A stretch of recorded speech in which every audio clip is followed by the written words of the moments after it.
When one path closes, another opens. The Forum has severely hindered our ability to operate within Sharlayan, though that does not mean it did not bear fruit.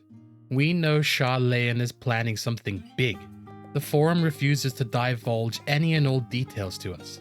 Seeing as they forbade us from snooping within the capital, it is now time to move on to Plan B, to journey to Thavnair with Thancred, Urianger, and Estinien.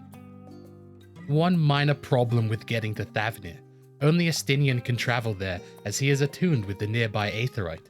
The rest of us are forced to travel by boat, which could add days to the expedition. Or would have, for you see we will be used as test subjects for one of Sharlayan's experiments. Kite and her group are trying to grant people the ability to teleport to an aetheryte one is not attuned to. It almost sounds too good to be true, and that's because it is.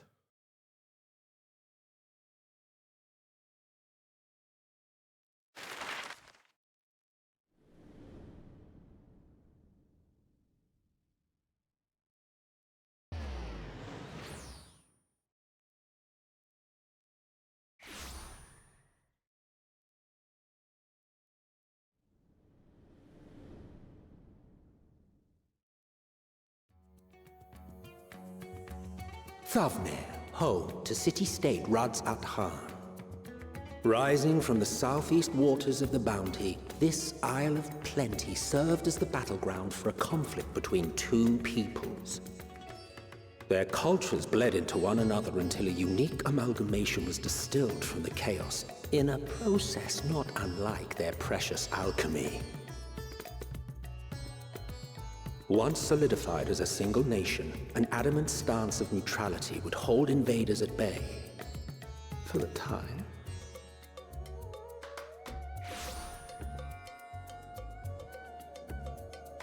Now across this vibrant isle creeps a fog of malice.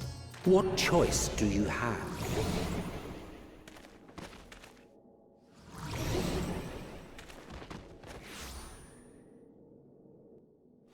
What chance?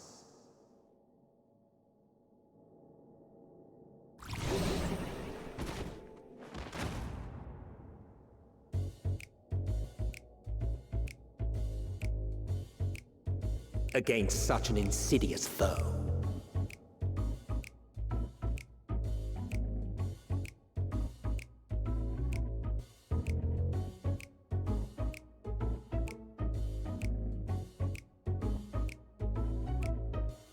Sure, the experiment did go awry, and we arrived in Thavnair, but it left us with a teensy bit of devastating aether sickness, one so cruel that none of the scions can stand aside from Estinien. He tries to relieve us of our ailment by procuring Amra Lassie, but he is terrible with Gil, and almost paid 10 times the original price for this if not for our timely intervention. Thank the light, we have been sped to Taru's wrath. With our stomachs settled, we can explore Palakistan proper. There isn't much to explore. This place is in dire straits. The locals are taking advantage of foreigners. Supplies are rotting long before they have been sold. We overhear from their leader, Cal Zal, that nobody wants to trade with Thavnair whilst the tower lingers in their skyline. The customers fear for their lives and are afraid to dock here unless guaranteed their safety. There is also the war in Garlemald, which is affecting trades with the provinces all across Eorzea. This leaves a certain Arcosodara named Matzia in a rough spot.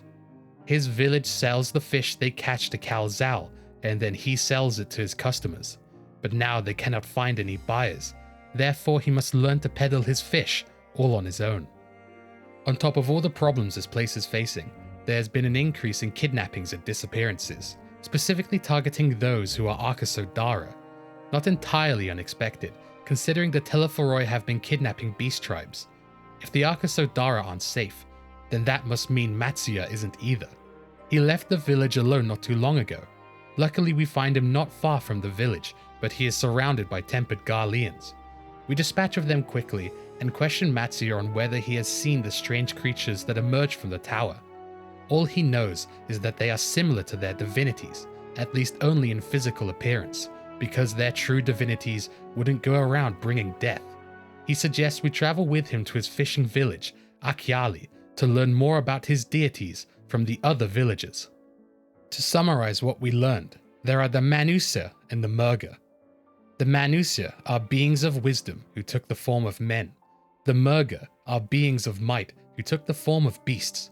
At one point in time, they became locked in conflict as the Manusya sought the Murga's strength and the Murga sought the Manusya's wisdom. In this conflict, they took each other's head, and born from it was a new deity who ushered in a world of peace. Of their deities, there are three that are the most renowned. They are Manusya, specifically Sindaruva, the goddess of wisdom, Sandaruva, the goddess of prosperity, and Mindaruva, the goddess of ingenuity. This knowledge should prove useful when we need to delve into the Tower of Zot. It is time we sought Kral's acquaintance, Nidana. It is here that we meet her and her fellow alchemists. They all seem to have a screw loose, but they are anything if not fervently dedicated to their cause. Their cause being manufacturing a talisman capable of resisting the Tower of Zot's influence. They use dragon scales as a base for their talismans, which are innately etherically dense, granting them high resistance to disruptive forces. All the alchemists need to do is amplify that resistance to allow the wielder to gain it. The reason why Nidana wanted our help is because she needed to test how our body reacted to etheric disruption with our innate resistance to tempering. Normally the workers can only receive 2 fluctuations of ether before the sickness takes over, but with our resistance, we complete the trial without fail. Next, we follow her to Kadjaya's footsteps to help her gather some spirit weed. To pass the time as she harvests the plant, we are told about the satrap, the most powerful man in Radz-at-Han. In the beginning, there were only 2 tribes in Thavnair. They warred with each other, and it did not stop until the Arara came to these shores, joined forces with the Matanga, and forced the Gajasura off of the mainland. There was peace to be had until the Hyur arrived to claim this land for themselves. The direct descendant of the current satrap put an end to the war, and joined the 3 factions together into the nation we see before us. Radz-at-Han is run by its people, but the satrap is brought in to mediate solutions. It is because of that stability that the city could thrive all of these years. The people trust in their satrap, and it was he who gave them this mission. They will see it through without fail. Elsewhere, Fandaniel is overlooking the great work. He is keenly aware that they are trying to disrupt the tempering with magic trinkets. Allowing them to build these talismans is counterproductive to his plan, but part of him is ever so curious to know if they'll manage to pull it off. He cannot escape the nature of his own soul, and as always, he is his own enemy. The alchemists are on the brink of a breakthrough. Since the workers heard of how we cured tempering, and questioned Estinien on everything he knows about the dragons, they have burned through their resources to create many new prototypes. All that's left to do is wait. They have the knowledge, now it is up to them. Nidana calls us over. They did it. They created a talisman which could survive their experiments. As it will shield those wielding it from corruptive ether, it shall be known as a warding scale. Now on to the real reason we were called to Thavnair. You see, the warding scale was effective in their tests, but it is now time to test it in a real setting. She wants us to accompany her to the Tower of Zot. If the scale proves to not be enough, she wants us to knock her senseless and bring her home. We approach the tower by boat. The closer we get, the more anxious we start to feel. Once we are in its vicinity, the warding scale activates a barrier around her. It holds steady, but she wishes to test the scale even more by standing directly underneath the looming tower. A risky endeavor, but if the talisman is to work correctly, then it needs to resist that level of tempering. We arrive at the towering door, and the talisman holds steady. With our on-field testing done, it is time we return to the great work. As we prepare ourselves to leave the isle, Fandaniel opens the door to the Tower of Zot and drags Nidana in. We obviously give chase, but by the time we arrive, she has already been inserted into the tower's walls, turned into another one of those mindless thralls whose prayers are manipulated to create lunar primals. Fandaniel notices that we are angered by what he has done, but instead tries to de-escalate the situation. He begins to tell the story of Fandaniel, the Sundered Ascian. He was recruited into the Ascians and given the soul of Fandaniel, but he never felt like they were a part of who he truly was. It would be easier to explain who he was prior to becoming an Ascian, but even those are memories he has long since discarded. If we have looked through an Allagan ruin or two, then we must have heard of his name before. As he finishes his sentence, our echo activates and grants us a vision. The last thing we hear is, At your service. Imagine a nation of unbridled prosperity. Every need met, day after day of unbroken, unshakable peace. Existence fulfilled and ripe for decay. You are a genius without peer, Amon. However do you conceive of such delightful experiments? That fool was beside himself with panic when he awoke with the head of a bull. Even his cries for help emerged as so much guttural lowing. Oh, the memory of it. My poor sides. My friends and I were so consumed by laughter we struggled to breathe. No more than entertainment for bored wastrels ignorant of its worth. My all-consuming work. But it was not their only indulgence. For they were ever hungry for stimulation. Slaves to the slightest hint that amusement was afoot. Our nation was ailing, but I would see the poison purged. I resurrected a legend, our first and greatest emperor. And just as I had planned, he set our wayward empire back on the path of conquest. An inexhaustible ambition carried us onwards, always onwards. Yet, he who delivered to us such glory was not to be satisfied. Heed me, Amon. No matter how vast one's empire, or full one's treasure vault, all is rendered meaningless by death. In the end, all is lost. You know as well as I that the Emperor stands to lose this war, and so I have come to claim you. For while your methods leave something to be desired, we cannot deny the results of your work. And as fortune would have it, the seat of Fandaniel, your rightful seat, lies vacant and waiting. Take your place amongst your peers, rather than die a pointless death amidst the ashes of your doomed nation. Send one of your clones to the Crystal Tower that you might see for yourself. See what lies ahead.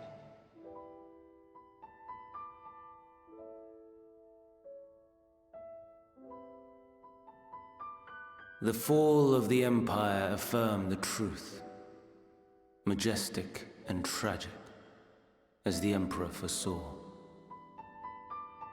Scheme as you like, build as you will, nothing endures. What is life but a brief jaunt ending in emptiness? Our vision ends here.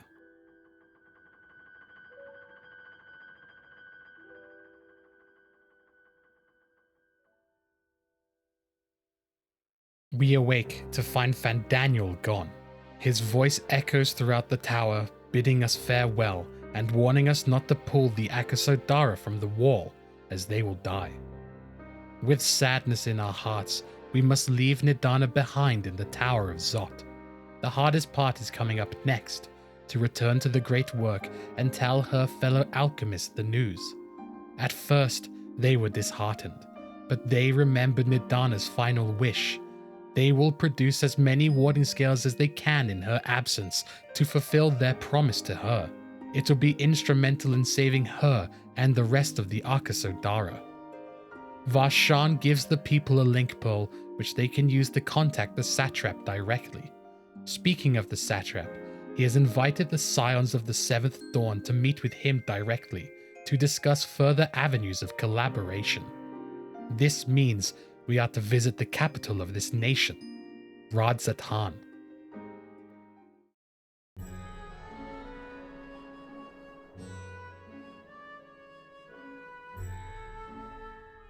A vast rock squats upon Thavnair, and to its stony surface clings the city of Radz-at-Han. Ye who enter here are subject to the scrutiny of gods, the gate's most watchful eye. The orb which beholdeth the truth of all things. Pass beneath its hot and piercing gaze, bearing down like a second midday sun.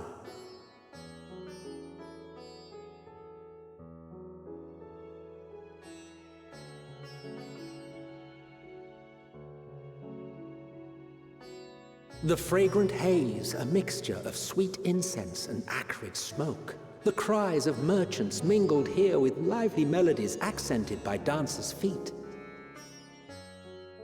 Travelers seduced by vivid sound and colors were once swallowed up by patchwork streets.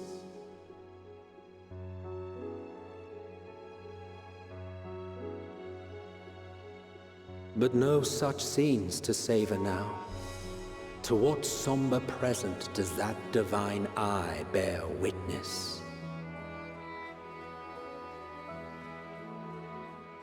Sadly, we have no time to see the sights of Radz-at-Han for ourselves, and instead headed directly towards the Meghadaduta.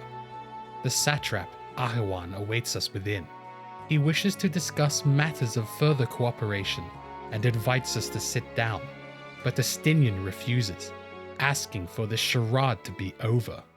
Ahiwan tries to distract Estinien, but a booming voice bellows from behind the curtain, saying that the time for artifice is over. He raises the curtain to reveal the great worm Vritra laying behind it, one of the first brood, brother to Hray's Valgir and Nidhogg. We knew that the satrap had an alliance with the great worm, not that he lay within the satrap's own halls, but it was a necessary subterfuge. In the beginning, Vritra lived on this isle alone. As ancestors of the Aurora and the Akasodara came to settle, they did not disturb the worm's lair and instead respected it.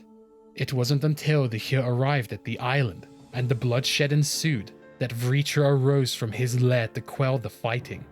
They then reached an understanding. Oaths were sworn in Vritra's name, and thus began the dragon's governance over the state of Radz-at-Han. The lie told to the people is that the satrap put an end to the war and united the people together, but it was in fact Vritra. He has been running Radz-at-Han for all of these years, with the position of satrap only existing as a figurehead. Many envy the great worm's power. If it were known that Vritra ruled here, there would be conflict without end, just as we saw happen in Ishgard. Some of you may have noticed that his eye is missing. It is, in fact, placed within the vessel known as Varshan. Their finest alchemist created it, and it allows him to enact his will inconspicuously. With his secret revealed, he has a proposal for the scions, not as the worm of the first brood, but as the ruler of Radz-at-Han. With the warding scales finished, they can enter the Tower of Zot and destroy the evil influence it spreads. Yet the space in the tower does not allow for an entire army to enter it all at once. Instead, he needs to be more careful and choose a select few to spearhead this attack. His radiant host is mighty, but before him he sees a more capable option. In short, he wishes to beseech the aid of the scions on this matter. Not for free, of course. In return, He will share all the warding scales we require. It is a promising reward. Just imagine the good we could do if we could equip all of our allies with warding scales. We ask that we may return to Sharlayan and speak with our comrades, which Vritra allows. He wants us to steal our hearts and hone our plans. In the meantime, they will craft our protective charms. The Scions believe that carrying out Vritra's request and entering the Tower of Zot is our top priority. With the knowledge our Involved and Fort Dola provided us, we know that any attempt to remove the captives out of the wall will result in their death and the subsequent summoning of lunar primals. If there is no way to remove them safely, then why would they need such strong defensive power? The towers appeared around the source instantaneously, as if they were there the whole time, meaning that their creation is of an etheric nature. To keep their form, there must be some kind of core within the tower. If we can find that core and destroy it, the tower will cease to exist, thus freeing all the captives without killing them. That is at least Y'shtola and Urianger's working theory. If we were to slay a lunar primal, another one will appear right after it, causing more suffering to the Archosaur Dara. That is why we will split our group in half. The healers will tend to the Archosaur Dara, and we will slay any defenses before us. With the plan set, all that remains is to carry it out. We return to the beach where we last were with Nadana and meet with Varshan. The Scions are each given a warding scale, and we move to siege the Tower of Zot, to save the Archosaur Dara that lie within.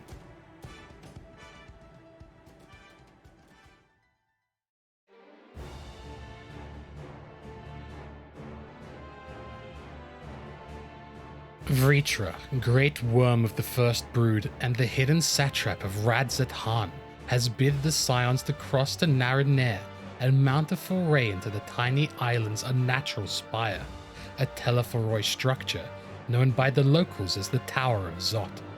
Your companions join you on the journey, protective talismans in hand, prepared to face whatever named horrors await you within. Come what may, you cannot allow Nadana and her kin to perish in the grip of dark magics and darker designs. Inside, we contend with many tempered Garleans accompanied by their Magitech. Further in, we face against dark monstrosities. The tempering has shaped their flesh into unknown beings. All we can do is end their suffering and put them out of their misery. It seems like the knowledge given to us from Matsuya and his village about the gods of this land has proven itself useful.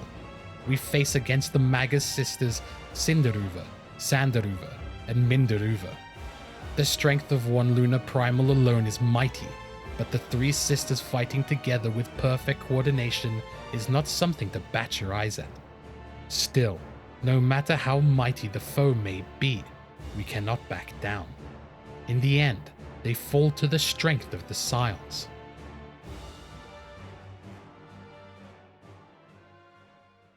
The core of the Tower of Zot lay at the highest point of the spire. Y'shtola mentions that the tower is siphoning more ether than it needs to sustain itself, and when she inspects further, at the center of the core lies a man's limb. Before she can make any kind of hypothesis, Estinien asks if this is the core we seek, before destroying it in one blow. As the core no longer exists, neither does the tower. The floor beneath us begins to dissolve and is about to give way at any moment. We need to brace ourselves for an impact, but what about the Archosaur Dara?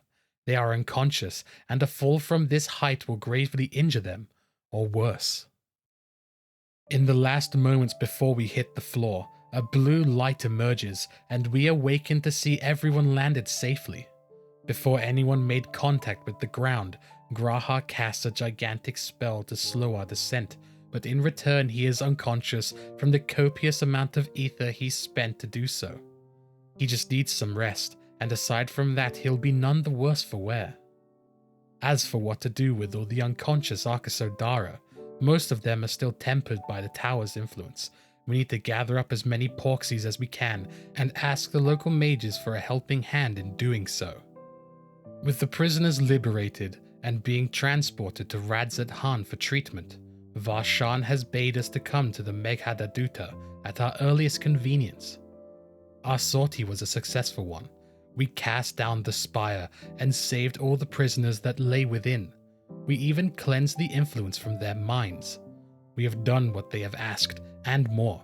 So in return, their alchemists have been working hard to create a veritable bounty for us to collect.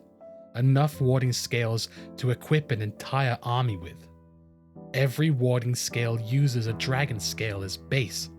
Every single one of them was given by Vreetra willingly.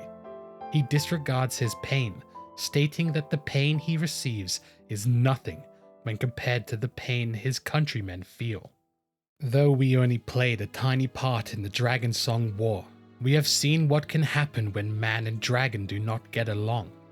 Even though he was far away from the conflict, the tragedy that befell his kin must not have gone unnoticed, and yet he still desires to live among men. That was because his pact with man had long begun before the conflicts overseas. In an isle where man slaughtered dragon and dragon slaughtered man, he could not see hatred in the faces who asked him for guidance. When Nidhogg's righteous roar called all dragons to arms, he decided to lay low and hope that the conflict did not find its way to his isle. As for another question, it's about the final days. Does Vreetra know anything about this topic? His sire, Midgard-Sormer, brought with him a clutch of eggs from their war-torn lands. As he arrived on this star, it was already sundered into its 13 reflections. It seems like not even the great worms are aware of what happened during the final days. We must rely on unreliable narrators, such as Hydaelyn herself. If we are trying to divine the will of this star, then he shall tell us a story. He asked his sire one day, of all the stars in the sky, why did he decide to settle upon this one? His reply was, "'Twas the last bastion of hope." This has given us something to think about, considering Hydaelyn has been absent from our lives until recently. If she has earned Midgard-Sormer's favor, then she must have a plan up her sleeves. We all have a lot more questions we wish to ask Vreetra, but now isn't the time. The battle against the Telephoroi is still at its peak, and they will not wait around for us. Let us obtain these warding scales, and be on our way. As we are about to take our leave, Vreetra stops us, and asks us for a moment of our time. There is one whom my sire hath judged worthy of honor and respect. The one known to men as Eorzea's champion. This hero of renown and rumor, 'tis thee. 'Twas a revelation most pleasing that thou, a child of man, had gained Midgard-Sormer's trust, but alongside mine elation runneth a rivulet of dread. For upon thy life's reel wind too many threads of fate, power, weal enmeshed with woe. Amidst this tangled knot thou shalt know no rest. 'Tis an endless confluence of forces, a struggle without surcease. More terrible still is the attrition wrought upon thy companions, as they are swept up in the storm of thine existence.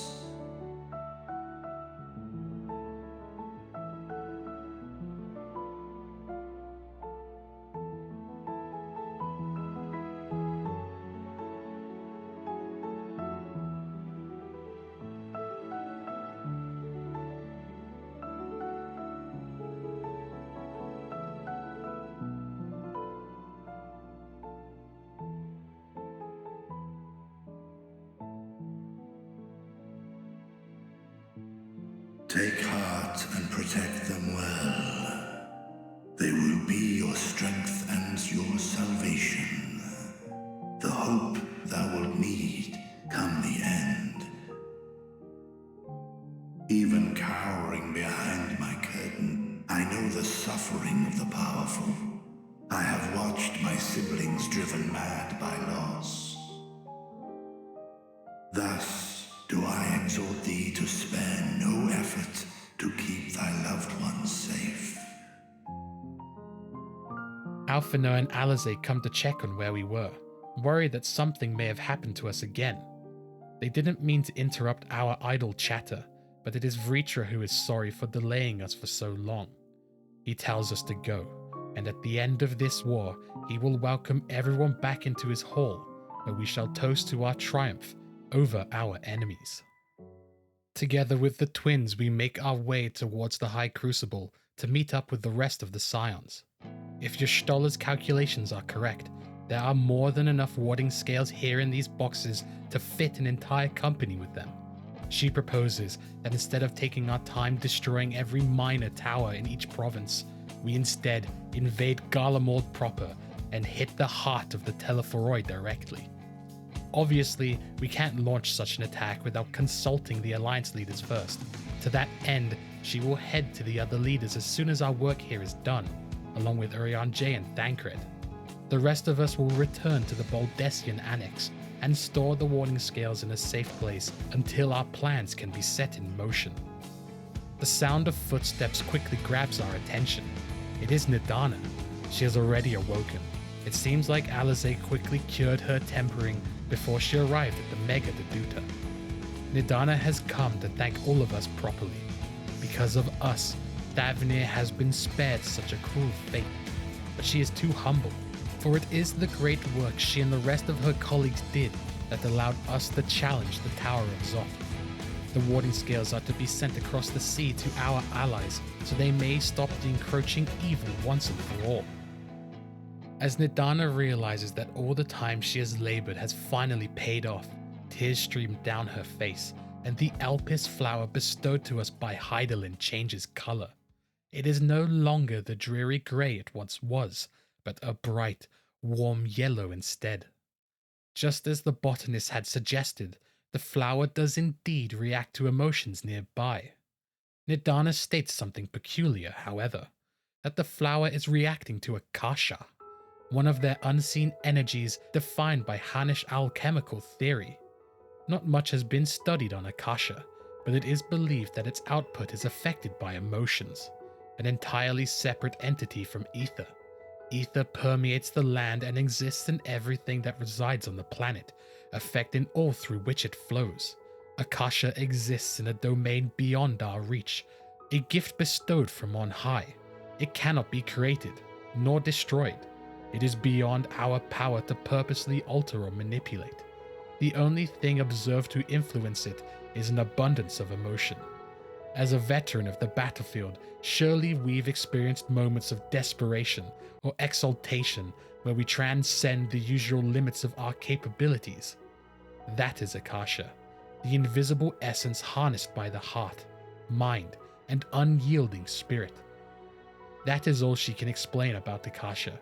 The subject is barely researchable, as being unable to influence the essence leads to poor formalized research. Her insight is greatly appreciated. A gift bestowed by on high. Hydaelyn was the one who bestowed the Elpis flower to us, to be a beacon of light for us in the darkness. If the flower's colors are indicative of anything, it's that the path we walk is right. We took Thancred up on his offer and retired to our room in Sharlayan.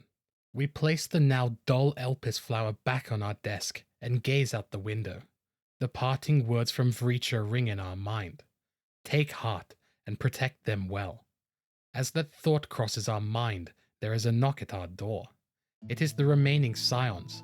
They have brought with them a fine spread from the last stand. We while away the hours, speaking about the mundane and uneventful topics one might do with their friends. Before we notice it, the midday sun has retreated and left us with the night sky. Even though none of the Scions are willing to stay up any later, none of them show an inkling of movement to prepare themselves to leave. In the corner where we place the Elpis flower, the color of it changes to a gentle green. The color green is associated with feelings of harmony, tranquility, and peace.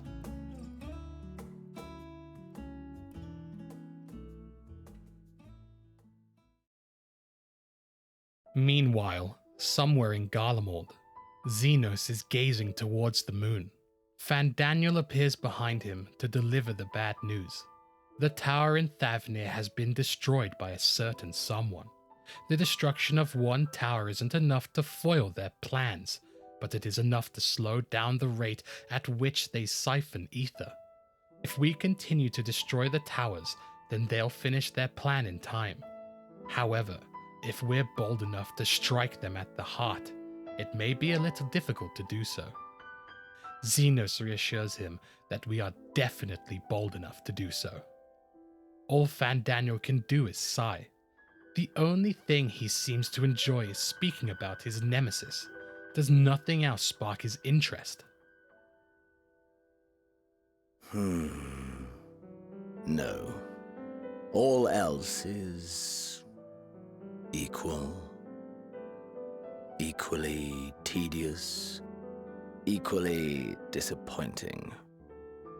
The world is a tepid bog into which we sink, too weak to thrash as the mud clings to our eyes and fills our throats till we blissfully choke. But then came the light, blinding and pure and hot, so very hot, enough to set my soul aflame. I basked in the afterglow until the void yawned once more, and then I knew the muck would never claim me again. There was naught for me ahead, so I drew the curtain on all that had come before. Burn, burn, let the whole star burn. I will have my contest. I will reclaim my moment.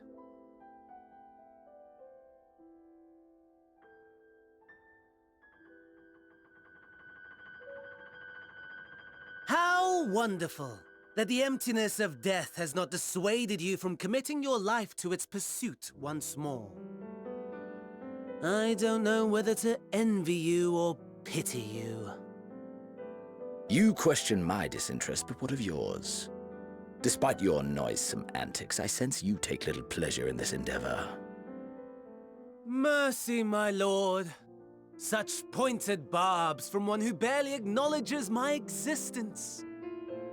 Nevertheless, you are mistaken. For I do find this part somewhat enjoyable. You see, when I was mortal, I would always have the same dream. It was a fragmented thing, disjointed, all the faces incomplete. The setting, too, was unknown to me, so I thought it simply a fantasy of my sleeping mind.